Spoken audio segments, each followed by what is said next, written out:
pupuntahan po natin ngayon yung DOJ kung saan nagsasagawa sila ng press conference tungkol pa rin sa PDAP scam. Pakinggan po natin. Two representatives or agents of these congressmen,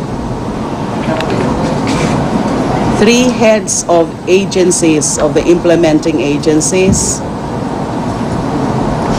two Napoles NGO presidents,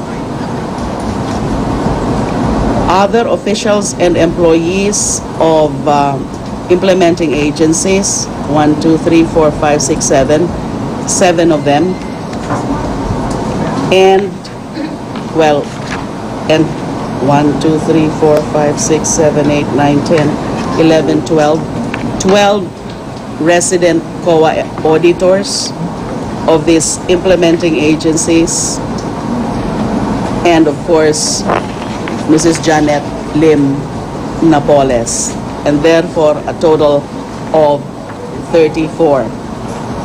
The charges are for malversation, direct bribery, and graft and corrupt practices, punishable under the Anti-Graft and Corrupt Practices Law. The 7 lawmakers who are all former congressmen or representatives are the following: sa Lacnib, Baterina, 1st District of Ilocos Sur, Rosano Rufino Biazon, Lone District of Muntinlupa, Douglas Cagas, 1st District of Davao del Sur, Mark Douglas Cagas IV, 1st District of Davao del Sur, Arel Olano, 1st District of Davao del Norte, Arthur Pingoy Jr., 2nd District of South Cotabato, and Rodolfo Valencia, 1st District of Oriental Mindoro.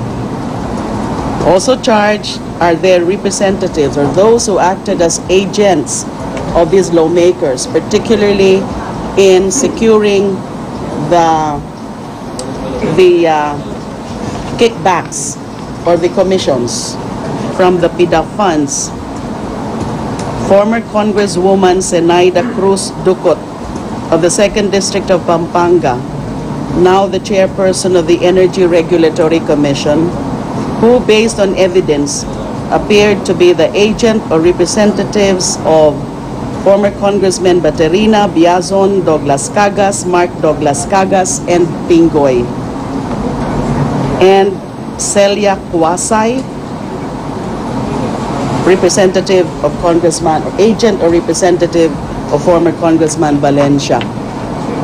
Now, the former president of NABCOR, Alan Haveliana, the former Director General of TRC, or Technology Resource Center, Antonio Ortiz, and the former Deputy Director General, now Director General of the TRC, Dennis Cunanan. So they are again being charged at for the second batch. They were previously charged under the first batch. The Napoles NGO presidents who are included in the charges for corruption of public officials are Mylene Encarnacion of CARED and Evelyn De Leon of BSDFI. Then other officials and employees of NABCOR and TRC. So for the second batch, there are 2 implementing agencies involved, NABCOR and TRC. So the following officials and employees of these implementing agencies: from NABCOR, Victor Cacal, Romulo Relevo, Maria Nines Guanizo, Maria Julie Villaralvo Johnson, and Rodora Mendoza. From TRC, Francisco Figura, Marivic Jover. I think they were also part of the first batch of complaints. And this time, we are also recommending to be charged are 12 resident auditors,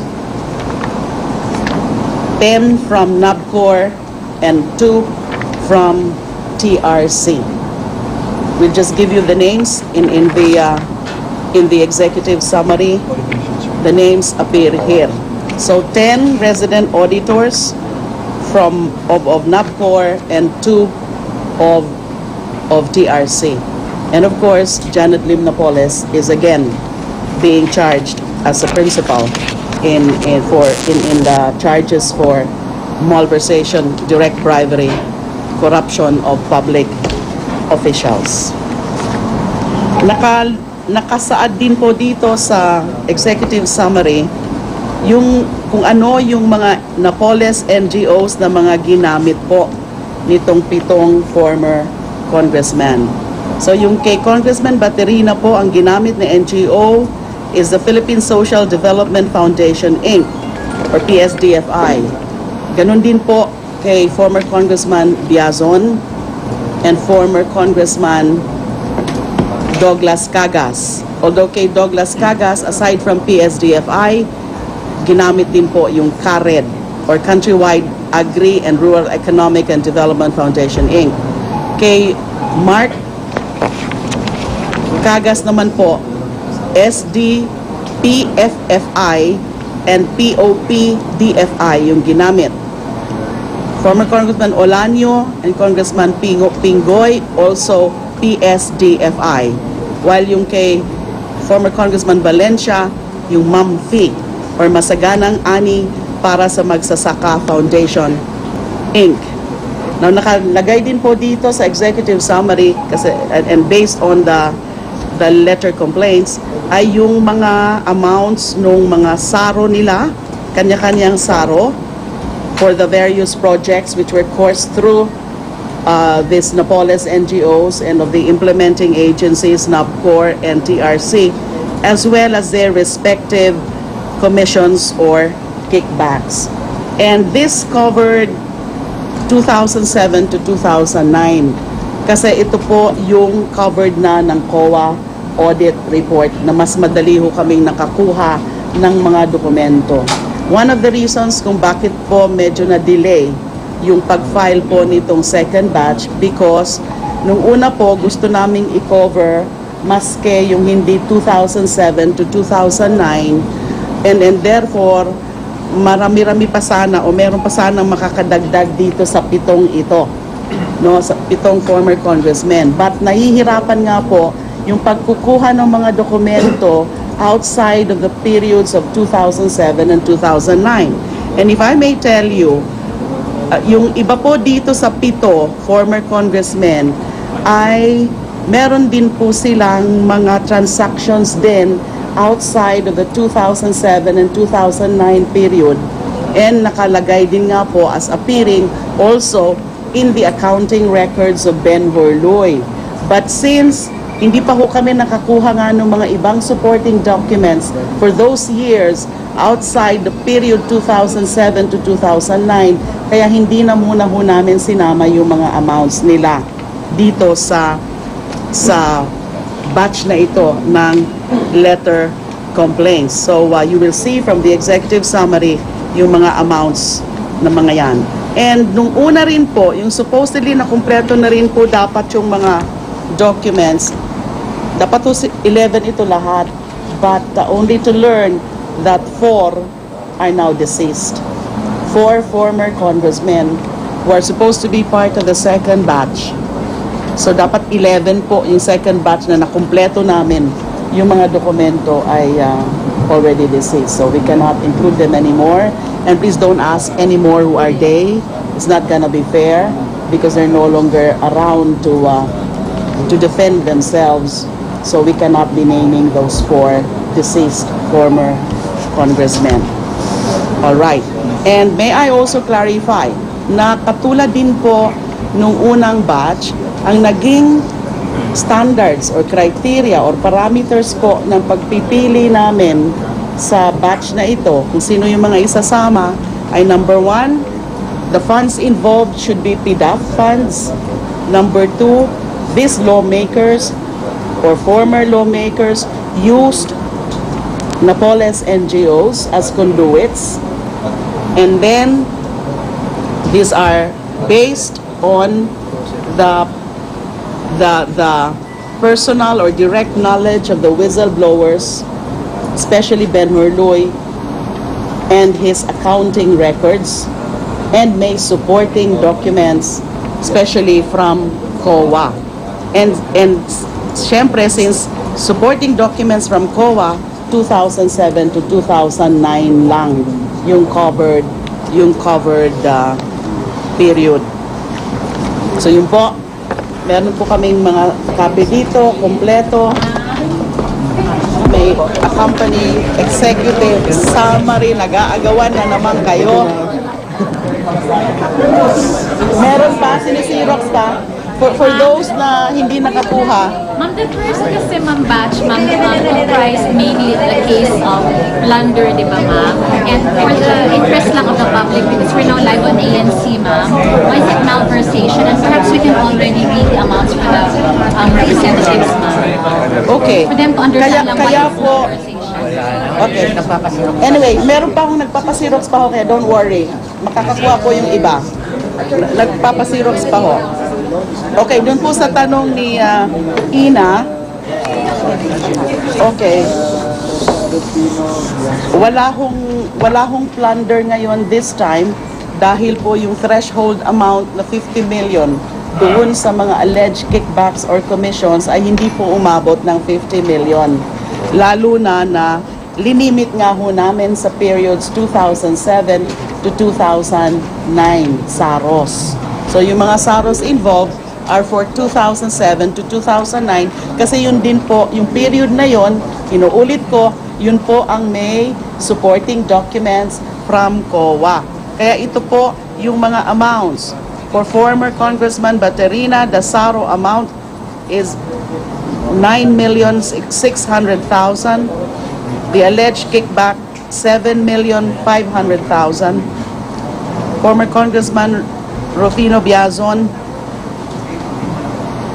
SARO amount 2,700,000 and alleged kickback 1,950,000.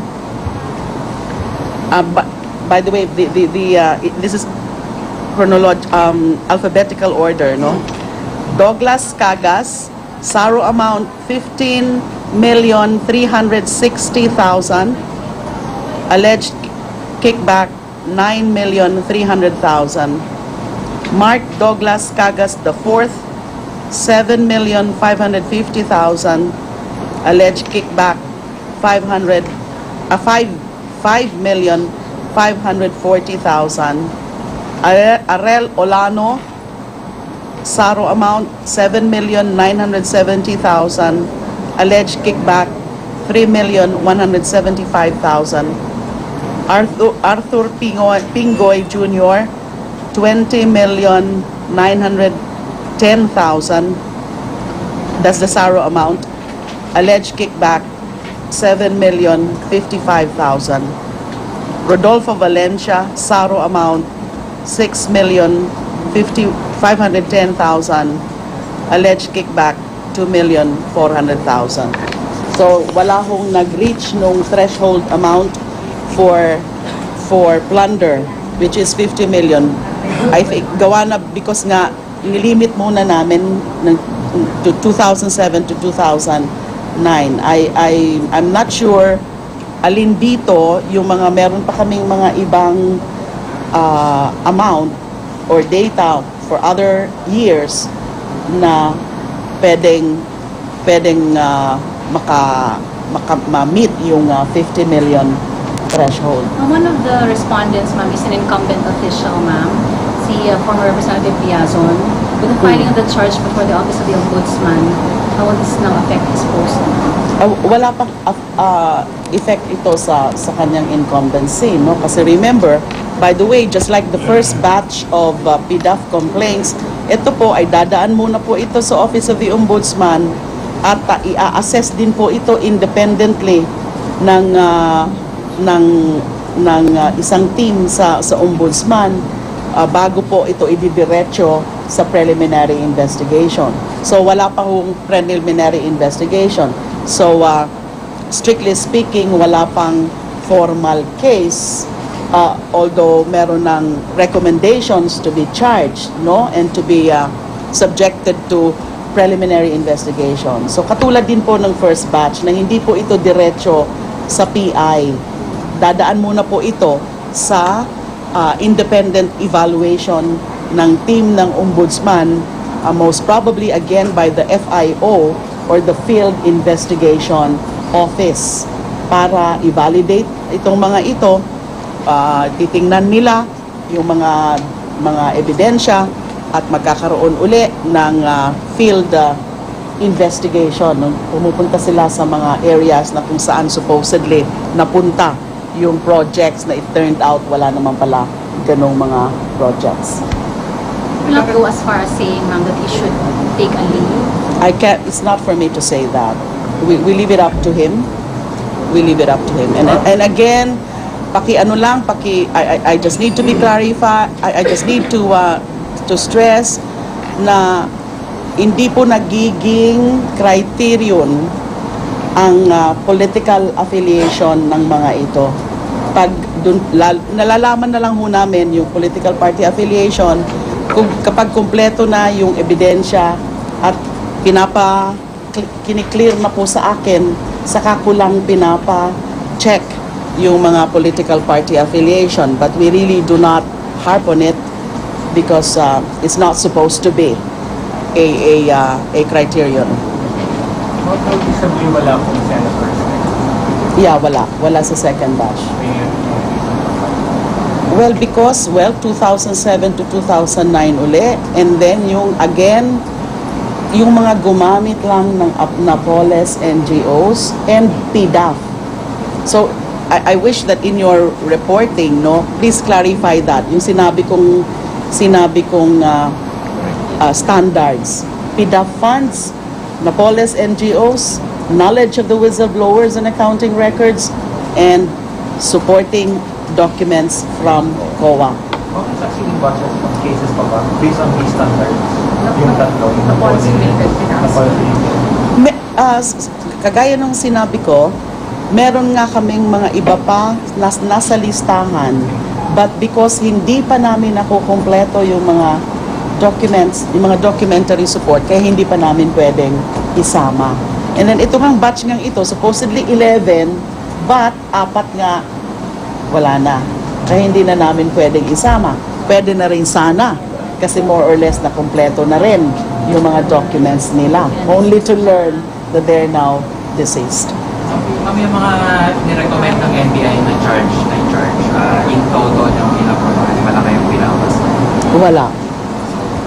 Wala. Kini-clear ko lang, I always ask them, do they comply with these elements, with this requisite? So kung malabo pa, kasi kulang-kulang pa, itabi mo na muna yan. Itabi nyo muna yan. So these same people who are recommended charged by the NBI, these are let's put it this way. There is a list of yung mga binabanggit dati ng mga whistleblowers and also from other sources. But that's it. Ang pinapasama ko lang muna ay yung mga nakukumpleto na yung mga dokumento and nagmi-meet completely dun sa 4 na standards. We expect another batch ng PDAF ng Wallace Davidson. We will announce again kung yun na. Depende kung nakukumpleto na. Ma'am, there is now the inclusion of co-auditors, ma'am. In the previous, wala pa po yun, ma'am. For the interest of the public. Yeah, I gave instructions to the NBI to also get the names of the state auditors concerned for the implementing agencies which are part of the first batch of PDAF cases. Kung wala pa sila dito sa second batch, state auditors, kasi because it's the first batch, remember, 4 yung implementing agencies, if I'm not mistaken. Dito 2 lang. So, just the first, meron pa yung what was the other, which are the other implementing agencies? DRs. No, of the first. And NLDC. Meron din NLDC. So, yung mga state auditors assigned sa NLDC during the covered period, I instructed the NBI to file a supplemental letter complaint covering those state auditors. To explain lang to the public, because we're live, ma'am, where there are now co-auditors being charge this? Yes, kasi dapat lang na isama na rin ang mga state auditors kasi hindi dapat po ito mga nakakalusot sa level nila. Especially na lalo na kung puro parehong mga NGOs ang mga nag-a-appear dun sa mga dokumento na supposedly dumaan sa kanila during the auditing, especially post-auditing. At saka mga nandun sa mga MOA, dapat it should have raised a red flag and they should have really exercised due diligence. So kaya lalo na ito malversation ito and graft and corrupt practices or violation of the provisions of the Anti-Graft and Corrupt Practices Law. Is it right to assume that this state auditors acting as co-conspirator? Ang palaging theory namin is that they're all co-conspirators in varying roles, but varying degrees of involvement or culpability. Maaaring iba-iba, not necessarily as principals by direct cooperation, but other levels like accomplices. Kung mga ilang lawmakers pa yung isasama within the standards that you mentioned, yung mga Napoleon and mga hindi pa nasama sa second batch. Again, Yung mga hindi pa nakukompleto yung documents. Lawmakers na Lawmakers. Mga ilang. I cannot. It is difficult to state at this point kung ilan pa yung tinatapos namin yung mga dokumento. But yung mga standards na yon, dun sa PIDA, tsaka Napoles NGOs. Kasi yung iba kasi hinahanapan nga kami, bakit si ganito, hindi nyo sinasama. Nandun naman sa COA report. Eh kung hindi nga Napoles NGOs yung ginamit, remember yung COA report, 80 or 82 total questionable NGOs. Napoles NGOs is about 20 or 22. So yung iba, hindi sakop yan. Kung yung mga iba ay gumamit ng mga NGOs na hindi Napoles NGOs, hindi po sakop sa ngayon ng investigasyon ng NBI, kundi sakop ng IAGC, ongoing fact-finding ng IAGC. Are you also going to write to the DFA to have the passport of those newly charged cancelled? That is an option. That is another course of action. Although, syempre, hintayin ko na muna siguro yung action ng DFA dun sa first batch. What about watch list? Watch list or placing them? Yeah, they can always place them Bulletin. under the lookout bulletin order but not watch list kasi naka-restrain po yung power to issue WLO and HTO. So just an immigration lookout bulletin order. Okay, so that's about it. Ma'am, in the testimonies of the whistleblowers, ma'am, was there any mention at all of receipt of kickbacks or commissions by the COA auditors, ma'am? Although kung wala pang documentary support, pero meron ba sa affidavits nila, ma'am? I'm not sure about that. Ang alam kong sinasabi ng mga whistleblowers yung mga shares ng mga nasa implementing agencies.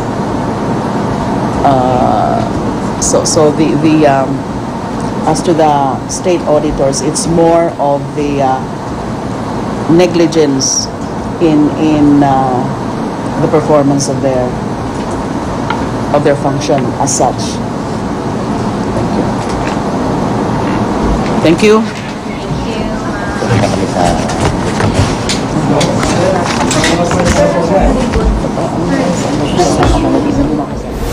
At yan po ang press conference sa Department of Justice sa pangunguna ni DOJ Secretary Laila De Lima kung saan inanunsyo na nga ang mga pinasasampa ng kasong malversation of public funds, direct private graft and corruption, kaugnay pa rin sa pork barrel scam. Ito na yung pangalawang batch ng mga pinakakasuhan.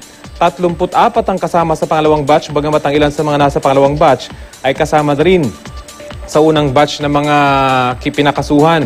Kasama dito sa pangalawang batch ang 7 dating kongresista at 12 resident COA auditors. Bukod sa mga dating kongresista, kasama rin sa mga pinarekomendang kasuhan ang ilan sa mga staff ng mga dating miyembro ng Kongreso. 11 daw dapat ang dating kongresistang kakasuhan pero 4 sa mga ito ay pumanaw na kaya hindi na isinama doon sa listahan.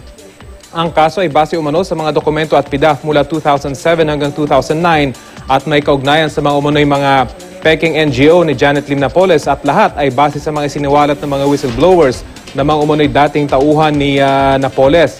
Walang plunder case na ipinapasampa dito sa pangalawang batch dahil hindi umano umabot sa 50 million pesos na threshold para masampahan ng kasong plunder. Kasama sa mga dating kongresistang nakatanggap umano ng kickback sina Douglas Cagas, Mark Douglas Cagas IV, Ariel Orano, Arthur Pingoy Jr. at Rodolfo Valencia. Kasama rin sa pinakakasuhan si dating Congressman Rufy Biazon. Tulad ng naunang batch na mga pinakakasuhan ay dadaan sa Office of the Ombudsman ang rekomendasyon ng DOJ para makilatis kung ito ba ay may sapat na ebidensya. Ayon kay Secretary de Lima, natagalan ng paglabas ng pangalawang batch dahil kinailangan nilang kompletuhin ang mga dokumento at papeles para matibay ang ebidensyang kanilang ipipresenta sa Ombudsman. At gate pa ng kalihim, hindi political affiliation ang basihan ng kanilang listahan ngayong second batch, kundi ebidensya na kanilang nakalap. Ayon pa sa kalihim, ay isinama na nilang mga auditors sa mga pinakakasuhan dahil hindi dapat nakakalusot ang mga umano'y mga maanumalyang transaksyon may kinalaman sa pork barrel na kanilang ino-audit. At tulad sa mga naunang batch, ay ilalagay din sa lookout order ng Bureau of Immigration ito mga pangalawang batch na kanilang pinakakasuhan.